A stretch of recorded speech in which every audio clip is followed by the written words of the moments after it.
का जो हमारा विषय है वो है आदर्श मसीह परिवार। हम सीखेंगे कि परमेश्वर का आत्मा अपने वचन के द्वारा हमसे एक ऐसे परिवार की अपेक्षा करता है जो परमेश्वर के वचन के अनुसार है।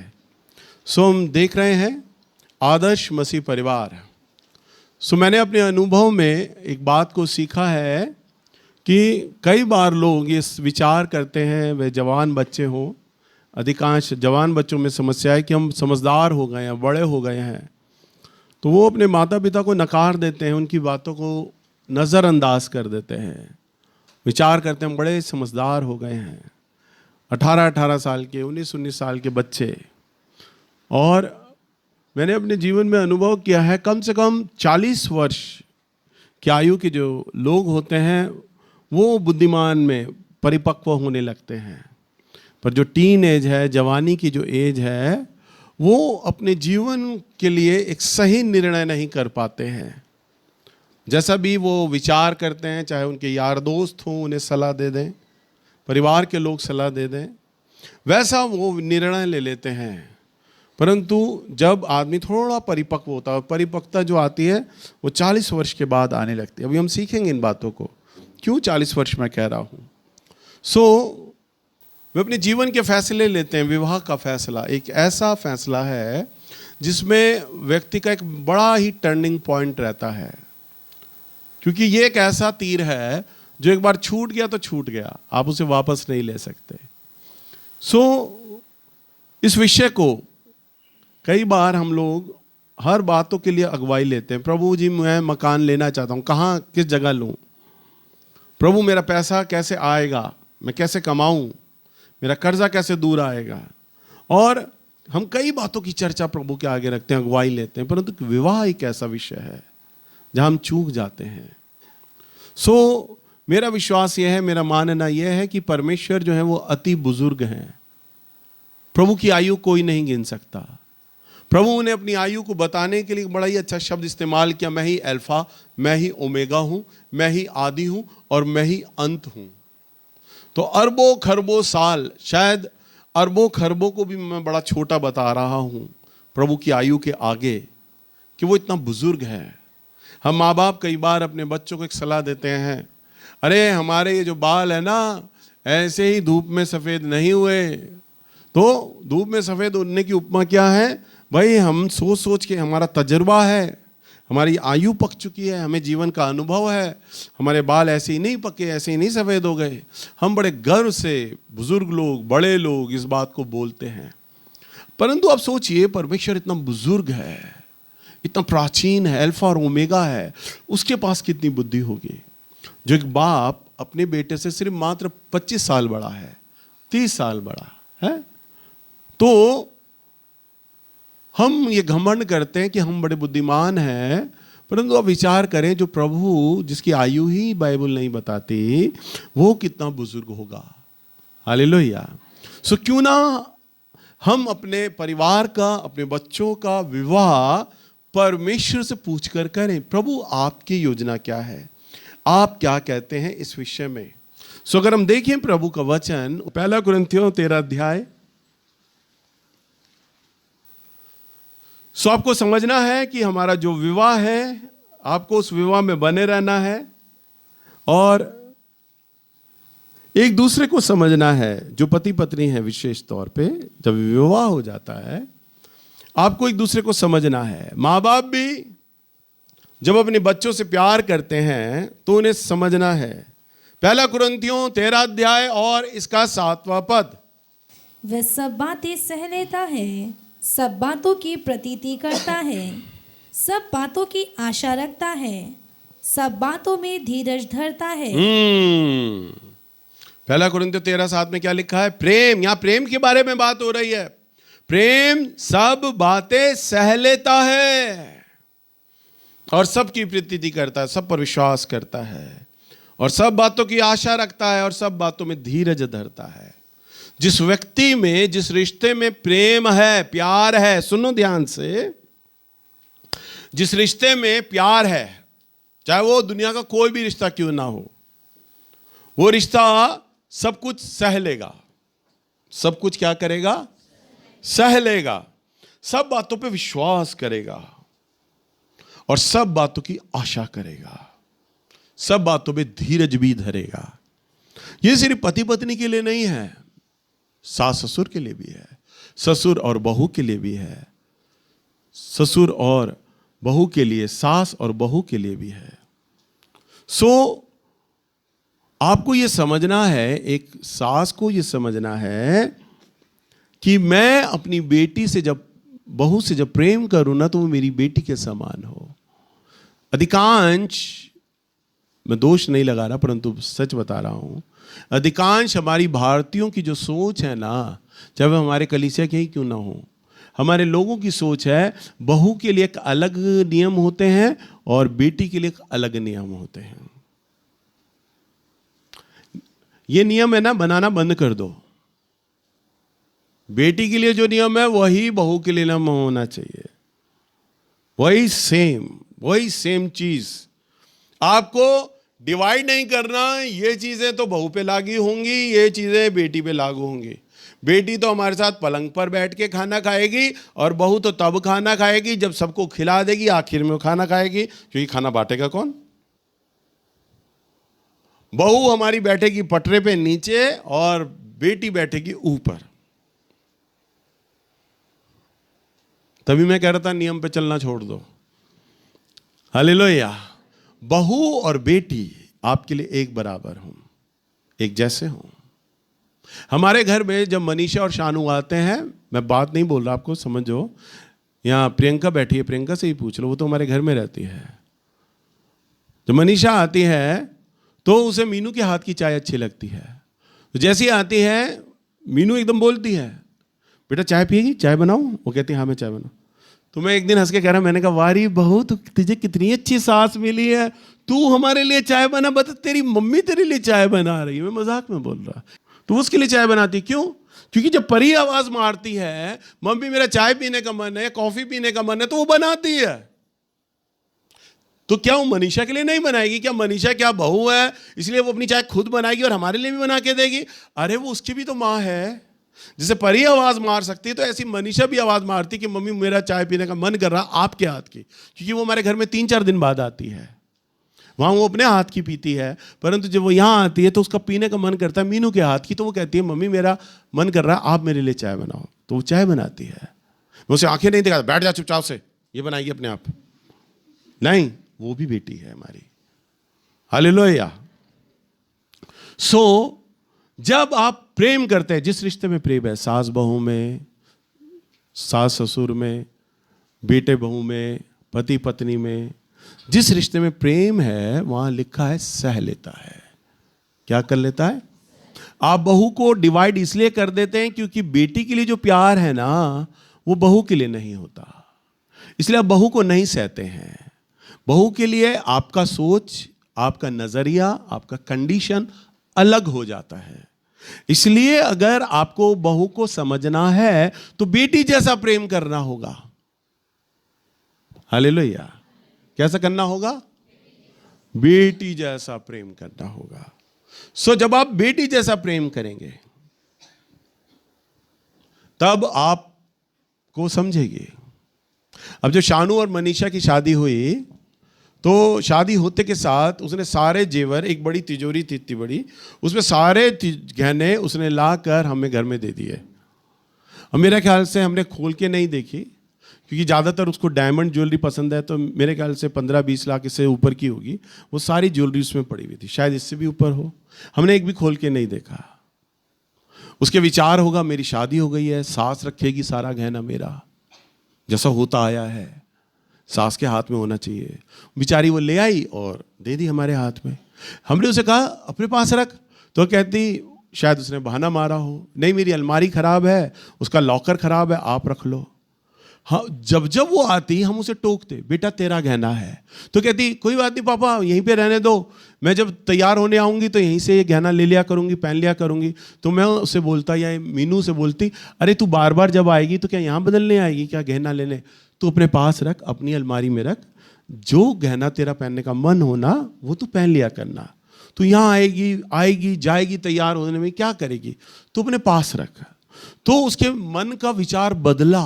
ये देखकर मेरे ससुर ने ये नहीं बोला नहीं गहने तुझे यहाँ रखने हैं, सास ने नहीं बोला कि तुझे गहने यहाँ रखने हैं, बल्कि उसने तिजोरी खोल के अपनी माँ को दिखाया, यानी मीनू को दिखाया, मेरे पास ये गोल्ड है, ये गोल्ड है, ये गोल्ड है। मीनू ने कहा कोई आती तू रख ले। उसने सारा दे दिया, हमने कुछ भी नहीं मांगा। मैं यही कह रहा हूँ, मैं बड़ाई नहीं कर रहा, मैं अपने परिवार से आपको वो ये बता रहा हूँ, आपको अपने बच्चों को स्पेस देना होगा, उन पर विश्वास करना होगा, सहना। उसको ये बात क्लिक कर गई, बड़ी अच्छी लगी उसको बात। ये लालची लोग नहीं है। मेरा सोना सारा का सारा मेरे हाथ में दे दिया। क्यों? हमने उसे मन से बेटी बनाया। बोला, मैंने उसे बोला, मैंने कहा बेटा जैसे परी हमारी बेटी वैसी तू बेटी है। तो उसने विश्वास किया, हाँ परी का सामान ये छेड़ते नहीं है, परी के सामान में लालच नहीं करते, इसलिए मेरे सामान को भी नहीं छेड़ा, मेरे सामान का लालच नहीं किया। हालेलुया। इसलिए अब जब वो हम पर पैसा लुटाती है, खर्चती है, जैसे एक बेटी माँ बाप के लिए लाती है, ऐसी वो भी लाती है, खर्चती है वो पैसा। वो भी पैसे को गिनती नहीं है कि मैं पैसा कितना खर्च रही हूं इन पर, ज्यादा से ज्यादा पैसा खर्चती है। और हम उसे टोकते हैं कि तू मत ला इतना, पर वो ये जानती है कि ये लोग लालची नहीं है। जिस समय वो मेरे लिए ये 1.5 लाख का मोबाइल था, 1.5 लाख से ऊपर का था, जब वो पहली बार मेरे लिए मोबाइल आई पिछली बार मेरे जन्मदिन पे, तो मेरी आंख से आंसू आ गए थे। मैंने कहा तूने क्यों लिया इतना महंगा मोबाइल? मैंने कहा अब तक मैंने मोबाइल लिया 17-18 हज़ार का काम चलता था, तू इतना क्यों ले आई महंगा? तो उसने कहा पापा आप बड़े पास्टर हो, आपके हाथ में एक महंगा मोबाइल जमता है, सस्ता मोबाइल अच्छा नहीं लगता। आप दूसरे के सामने बैठोगे, ये स्टेटस सिंबल है, दूसरा आदमी आपकी हैसियत नाप लेगा, अरे इतना महंगा 1.5 लाख का मोबाइल रखता है तो हैसियत है इस आदमी की। और पापा इसका चौड़ा स्क्रीन है, अब वचन आराम से आप पढ़ सकोगे। तो आज ये जो है ना, ये देखो वचन के लिए काम आ रहा है मोबाइल, ये टैब बन गया मेरे लिए। हालेलुया।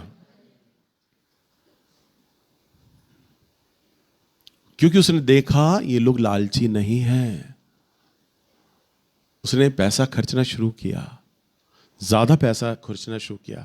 और जब वो पैसा खर्चती तो हम रोकते हैं, टोकते हैं, बोलते हैं तूने इतना पैसा क्यों खर्चा, नहीं खर्चना चाहिए था। उसे अच्छा लगता परी कल को हमारे लिए लाएगी महंगी चीज, हम जरूर उसे बोलेंगे, टोकेंगे, अरे बेटा तू अपने लिए ले लेती ना, ये पैसा जोड़ती बैंक में, कल को तेरे काम आता, तेरी औलाद के काम आता, हमारे लिए ऐसा क्यों कर रहे हैं? तो जो हम अपनी बेटी के लिए डायलॉग मारेंगे ना, वही बहू के लिए भी मारेंगे, और मारना चाहिए आप सबको। हालेलुया। परंतु शादी के बाद ये नहीं कि आपकी बहुओं के गहने आप अपने घर में रख लो, ला तू मुझे दे दे, जैसा होता है ना, है? बहू भी कभी सास थी,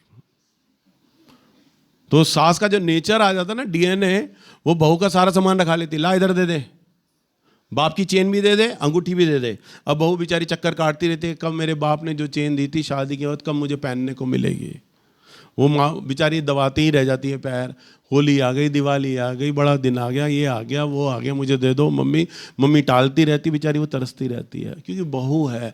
बेटी होगी, जा बेटा निकाल लेना, पर बहू के लिए कंडीशन है।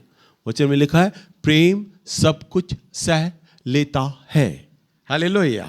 अगर आप सीमाएं खींच रहे हैं रिश्तों में, कंडीशन बना रहे हैं रिश्तों में, तो इसका अर्थ है कि वहां पर प्रेम की घटी है, प्यार की घटी है वहां पर। क्योंकि वचन ये बोलता है प्रेम सब कुछ सह लेता है। हालेलुया।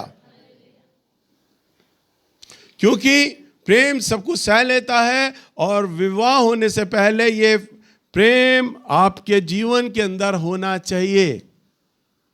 अगर प्रेम आपके विवाह में है तो वह विवाह परमेश्वर की इच्छा अनुसार है, और जब प्रभु की इच्छा अनुसार है उस रिश्ते पर, तभी वो प्रेम उत्पन्न होगा। समझ पा रहे हैं? इसलिए आपका विवाह होना चाहिए। पर हां सुनो, आपके अंदर छोटी छोटी बातों में तर्क होंगे, लड़ाइयां भी होंगी, हर विवाह में होता है, चाहे वो प्रभु की मर्जी में भी होना विवाह, उसमें भी होगा। क्योंकि कई बार विचार नहीं मिलते, मेरे विचार मेरी पत्नी से नहीं मिलते, कई बार वो बट्टा हो जाती है, तो वो गर्म हो जाती है, देखो आज वो क्लास लगाएगी मेरी, तुमने डायलॉग क्यों बोला है। तो कई बार वो गर्म हो जाती है, हमारे में झगड़ा हो जाता है, तर्क हो जाता है, पर हमारे बीच में प्यार है। हालेलुया। अगर आपके विवाह में प्रेम यानी परमेश्वर की उपस्थिति है, क्योंकि परमेश्वर ही प्रेम है, तो वो आपको समझने की ताकत देता है। हालेलुया। आज भी कई बार शानू और मनीषा में तर्क होता है, हल्का फुल्का झगड़ा होता है, तो वो ठीक हो जाता है, क्योंकि प्रभु ने उनके विवाह में साक्षी दी, प्रभु की उपस्थिति थी। आपके प्यार में भी अगर झगड़ा होता है, तर्क होता है, तो ये बातें सुलझ जाएंगी। अगर हम परमेश्वर के वचन में देखें, निकालिए उत्पत्ति की किताब 2 अध्याय और इसका 24वां पद। इस कारण पुरुष अपने माता पिता को छोड़कर अपनी पत्नी से मिला रहेगा और वह एक ही तन बने रहेंगे। हाँ, पुरुष अपनी माता पिता को छोड़ अपनी पत्नी के संग बना रहेगा और वे एक दोनों तन होंगे। हमारी भारतीय सोच की क्या सोच है? बेटे के लिए देखो, बेटे के लिए ये होती है, अब बहू आ गई है ना, अब तू उसकी सुनने लगा है, हमारी क्यों सुनेगा तू? उस बेचारे को ताने ये पड़ते हैं, बेटे को तो हर माँ ताने डालती है, बाप ताने डालता है, मारता है उसे। अब क्यों सुनेगा तू? भर गई होगी ना तेरे कान, वो उसने भरे होंगे रात में तेरे कान, अब तू क्यों सुनेगा? बेचारी ने चाहे बहू ने बोला है या नहीं बोला, बेटे के खाते में तो ताने आने ही आने हैं। और ना केवल मैं बाहर अन्य जाति लोगों की बात नहीं कर रहा, मैं बात तो कर रहा हूं विश्वासी लोगों की। हालेलुया। मैं बाहर क्यों जाऊं, मैं तो अपनी कलीसिया से निपटा रहा हूं। तो जितनी भी सांसें, जिन्होंने सांस रोका हुआ अपनी बहू का, ध्यान से सुन लो कि आत्मा कलीसिया से क्या कहता है। हालेलुया। ताने मारते हैं लड़के को, और इधर बहू को ताने मारेंगे। जब से तू आई है हमारा घर खराब कर दिया, हमारा लड़का अरे कैसा था, हमारा कहा मानता था। दूसरा श्रवण कुमार था वो, हमारा कहा मानता था। जब से तू आई है तूने घर पे 2 फाड़े मार दिए, अलग कर दिया हमारे घर को तूने। क्यों अलग कर दिया? कि अरे प्रभु ने तो अपने वचन में पहले ही बोला है ऐसा होगा। क्यों होगा? अभी तक मैं आपको क्या सिखा रहा था, अब उसे स्पेस चाहिए, अब उसका विवाह हो गया है, अब वो अपनी पत्नी के साथ समय बिताएगा भाई। अब वो माँ के पल्लू में थोड़ी ना बंधा रहेगा। पहले वो कुंवारा था, नौकरी से आने के बाद माँ बाप के साथ बैठ जाता था 2-1 घंटा, 1-2 घंटे दोस्तों के साथ बैठ जाता था। अब उसकी शादी हो गई है, नई नवेली बीवी है, नई शादी हुई है, अब भाई बीवी के साथ तो समय बिताएगा या नहीं बिताएगा? वो बोलो बिताएगा। जिस पुरुष का विवाह हो वो 1 साल तक सेना में ना जाए, हनीमून ही मनाता रहे वो, है 1 साल तक। इसका मतलब ये नहीं है कि तुम्हारा विवाह हो गया तुम चर्च आना बंद कर दो, चर्च आते रहो, परंतु वो दोनों आपस में जुड़े रहेंगे। नया विवाह हुआ है, उनमें बहुत सारी बातें हैं, वो बहुत सारा समय बिताएंगे। और यही जो शुरू का 1 और 2 साल होता है ना, जो पति पत्नी ज़्यादा चिपक के चलते हैं, वहीं सास ससुर को बात खलने लग जाती है। लड़का छीन लिया इसने आके मारा। मेरे पास बहुत सारे लोगों की शिकायतें आती हैं, बोलती हैं बहुएं, ओ सास मेरे आगे, भैया जब से ये लड़की आई है ना, छीन लिया इसने हमारा लड़का। रो रो के बोल रही थी। मैंने कहा अरे माता, छीना नहीं है उसने। आज हम अपने बेटे को, बहू को बोल सकते तू आई है ना, तूने शानू को छीन लिया आपसे। अब कई बार शानू मनीषा हमारे घर में, सच बात प्रियंका से पूछ रहे हो, फिर गवाह है ये, वो 4 दिन हमारे घर में नहीं आते, पर फोन पे बात होती रहती है उनसे लगातार। क्या कर रहे हो, कहाँ जा रहे हो, उठे कब, सोए कब। तो बता रहा होता मनीषा की तबीयत खराब है, उल्टियाँ हो रही थी, गैस हो गया था, मैं डॉक्टर पे जा रहा हूँ, सारा रिपोर्ट पता होता है। सुबह कब गए, दोपहर को कहाँ है, शाम को कहाँ है, फिर सुबह कहाँ है, दोपहर कहाँ है, शाम कहाँ है, सारा रिपोर्ट पता चल रहा है। फोन पे बात है, पर सामने नहीं आ रहे वो। अब सामने नहीं आ रहे तो क्या हम उन्हें डांटे? फिर जब वो ठीक हो जाते हैं फिर वो कहते हैं पापा हम जा रहे हैं जरा घूमने, पिक्चर देखने जा रहे हैं। जाओ। हमने क्या कहा? नहीं तुम पिक्चर मत जाओ, हमारे पास आओ। भाई उन्हें स्पेस देना, उनका विवाह है, नई शादी है, उसके बाद बाल बच्चे हो जाएंगे, सारा घूमना जाना बंद हो जाएगा उनका। हालेलुया। उन्हें छोड़ना पड़ता है, फिर वो आते हैं हमसे मिलने। कई बार हम उसके हाथ का मीट, जब उसकी शादी हुई, मैं सच्ची बात बता रहा हूँ, जब उसकी शादी हुई, जब मैंने पहली बार उस लड़की को देखा ना, मैंने कहा यार ये तो नॉर्थ ईस्ट की लड़की है, ये तो खाना ढंग का बनाएगी नहीं। सच मन में यही आया था पहला सवाल। मैंने कहा खाना नहीं, इसे रोटी सब्जी कड़ी चावल राजमा चावल बनाना आएगा ही नहीं। हालेलुया। हमने शानू के सामने प्रस्ताव रखा, क्या करें, बहू ऐसी आ रही है, खाना तो मिलेगा नहीं। हालेलुया। फिर साथ में उसके 2 भाई थे, अनाथ थी, शादी के बाद 2 भाई थे उसके। फिर जो उनके काम के लड़के लड़कियां हैं वो हैं साथ में। बात तय हुई, बेटा ऐसा करो, हमारे हैवल्स वाले मकान में तुम एक साथ इस घर में सारा नहीं रह सकते, क्योंकि उसके 2 भाई हैं, नहीं रह सकते क्योंकि जगह छोटी पड़ेगी। तुम ऐसा करो किराए के मकान में रह लो। आपसे समझौता हुआ। जगह दूर हो जाती है, मन दूर नहीं होना चाहिए। तो वो अलग हो गए। फिर खाना बनाने की समस्या आई। शानू ने भी रखा, मम्मी इतने लोगों का खाना नहीं बना पाएगी, 4-5 आप लोग, 2 उसके भाई हो गए, मनीषा हो गई, 8 लोग, और 2-3 स्टाफ के लोग हो गए, 10-12 लोग हो गए। खाना कैसे बनेगा इतने लोगों का? तो हमने कहा ठीक है। फिर हमने खाने की समस्या को हल किया। प्रियंका बहन आ गई हमारे जीवन में, हमारा जीवन बदल गया। फिर प्रियंका ने काम संभाला। हालेलुया। फिर देखो क्या हुआ, हमें बाद में पता चला उसे खाना तो बनाना बड़ा अच्छा आता है। पर मैंने क्या कहा, अब वो हमारी बेटी है, हम इतने लोगों का खाने का लोड उस पर नहीं डाल सकते, क्योंकि वो एक अर्निंग वाइफ है, यानी कमाने वाली बीवी है, कमाती है वो। कई जगहों पे लड़की पे ये दबाव डाला जाता है, नौकरी भी कर, कमा भी, और खाना भी तेरे हाथ का खाएंगे, चूल्हा चौका भी तू नहीं करना है। एक आदमी जब नौकरी करता है तो थक जाता है, उसे घर आराम चाहिए, तो लड़की के लिए भी वही रूल होना चाहिए। समझ रहे हो ना आप लोग? पर लोग क्या मांगते हैं, कमाने वाली बीवी और काम करने वाली, दोनों काम वही करेगी, यानी जुती रहेगी, रेस्ट नहीं करेगी वो। तो हमने उस समस्या का निदान किया, परंतु बाद में पता चला अरे उसे खाना तो बहुत अच्छा बनाना आता है, बड़ा अच्छा खाना बनाती है। प्रियंका गवाही देगी, प्रियंका कैसा खाना बनाती बेटा वो। हमें तब पता चला कि खाना अच्छा बनाती है, और वास्तव में बहुत अच्छा। खाने के साथ साथ मिठाइयाँ भी कई चीज़ें बनाती है वो, मिठाइयाँ भी बनाती है। हमें अंदाजा ही नहीं था कि एक नॉर्थ ईस्ट की लड़की हमारा टेस्ट दे देगी, हमारा टेस्ट का खाना बनाएगी, और बनाने लग गई। कई बार हमारा मन होता है, यहाँ तक कि मीनू भी खाना मेरा बड़ा अच्छा बनाती है, उसका भी मन करता है, हम उसे फ़ोन करते हैं, बेटा ये वाला चीज़ खाने का बड़ा मन कर रहा है, तू बना, तो बड़ा अच्छा खाना बनाती है। जब शादी होके आई तो पहली बार उसने खीर बनाई, और जो खीर बना रही थी मैंने मीनू को कहा, मैंने कहा तू जाके खड़ी हो जा, लड़की के हाथ में ये रेड़ मारेगी खीर की। हाँ, दूध चावल अलग तैर रहा होगा, चावल तो किश्ती के समान तैरेंगे। पर जब उसने खीर बनाई और जब मैंने मुंह में रखा ना खीर, करने वाला मैं क्या खीर बनाई, मैंने कहा अरे बेटा तेरे तो हाथ कटवा दूं मैं, इतनी अच्छी खीर बना दी। मैंने कहा मेरी बीवी तूने फेल कर दी खीर के मामले में, इतनी टेस्टी बना दी तूने खीर। मैं तो सोचता था मीनू का रिकॉर्ड कोई तोड़ेगा नहीं, इतनी अच्छी खीर बनाई। मैंने उसके मुंह पे बोला, मैंने कहा तूने तो अपनी मम्मी का रिकॉर्ड तोड़ के हाथ में दे दिया, मैं इतनी अच्छी खीर बना दी। बड़ी खुशी हुई खीर खा के, उसे अच्छा लगा कि मेरी तारीफ कर रहे हैं।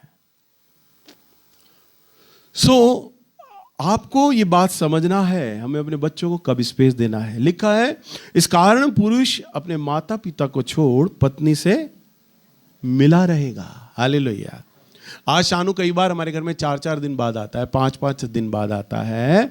हम जानते भाई नया विवाह हुआ है, मैं उसे जोर नहीं दे सकता बेटा बीवी को छोड़ और तू मेरे पास आ। बीवी आई है जब से तू बदल गया है, तेरी सोच बदल गई है। भाई मैं आपके परिवार से इसलिए उदाहरण नहीं दे रहा, कहीं बाद में कहो भैया ने आज हमें पे सुधार दिया बच्चन, अपनी परिवार की बातें रख रहा हूँ। तो मैं अपने लड़के को नहीं बोलता, अपनी लड़की को नहीं बोलता। क्यों? क्योंकि अब उनका विवाह हो गया है, उन्हें छोड़ना है, उन्हें स्पेस देना है। हालेलुया। सो आपको ये बातें समझने की आवश्यकता है, आपको ये जानना है कि अब आपके परिवार में आपके बेटे का विवाह हो चुका है, बिटिया का विवाह हो चुका है। अब आपको उनके बीच में क्या देना है? स्पेस देना है, एक दूसरे को समझना है। हालेलुया। सभा उपदेशक की पुस्तक 4 अध्याय और 9 पद। 1 से 2 अच्छे हैं क्योंकि उनके परिश्रम का अच्छा फल मिलता है। क्योंकि यदि उनमें से एक गिरे तो दूसरा उसको उठाएगा, परंतु हाय उस पर जो अकेला होकर गिरे और उसका कोई उठाने वाला ना हो। हाँ, देखो प्रभु आपके विवाह के लिए बोल रहा है। अगर परमेश्वर के वचन के अनुसार अगर आप पति पत्नी में आपकी बेटा बहू में यदि एक ईश्वर है तो प्रभु ये बोलते हैं 1 से 2 अच्छे हैं, क्योंकि परिश्रम का अच्छा फल है। क्योंकि यदि उनमें से एक गिरे, यदि एक विश्वास में गिरे, चाल चलन में गिरे, सोच विचार में गिरे, तो दूसरा उसको क्या करेगा? उठा लेगा। क्योंकि उनमें से एक गिरे और दूसरा उसको उठाएगा, परंतु हाय उस मनुष्य पर जो अकेला होकर गिरे और उसको कोई उठाने वाला ना हो। यानी एक ऐसा विश्वासी व्यक्ति जिसने अविश्वासी लड़के या लड़की से ब्याह कर लिया, परंतु यदि वो विश्वास में गिर गया तो उसे उठाने वाला कोई नहीं होगा। एक जीवन साथी ही होता है, एक जीवन साथी मार्गदर्शक होता है अपने जीवन साथी का, क्योंकि 24 घंटे वो संग रहता है। ये कितने प्रार्थना करता है, कितना वचन पढ़ता है, दशमांश क्या समय पे निकाला जाता है या नहीं निकाला जाता, वो सब बातें जानता है या जानती है, क्योंकि 24 घंटे उसके संग है। उसे टोक सकता है परमेश्वर के वचन के अनुसार। तुमने अब की बार दशमांश नहीं निकाला, निकाल लो। तुमने अब की बार भेंट निकालने में देरी कर दी, निकाल करो। देखो तुमने इतने दिनों से उपवास नहीं कर रहे, तुम उपवास करने लग जाओ। देखो अगर तुम उपवास नहीं करोगे, शैतान का हमला हमारे जीवन पर होगा। वो उसे टोकेगी, बोलेगी, बोलेगा, अगर दोनों विश्वासी हों। वचन में लिखा है हाय उस मनुष्य पर जो अकेला ही गिरे। 12वां पद, यदि कोई अकेले पर प्रबल हो तो हो, परंतु 2 उसका सामना कर सकेंगे। जो डोरी 3 धागे से बटी है, जो डोरी 3 धागे से बटी हो वह जल्द नहीं टूटेगी। हाँ, समझ आया? कविताएं बोल रहा है वो।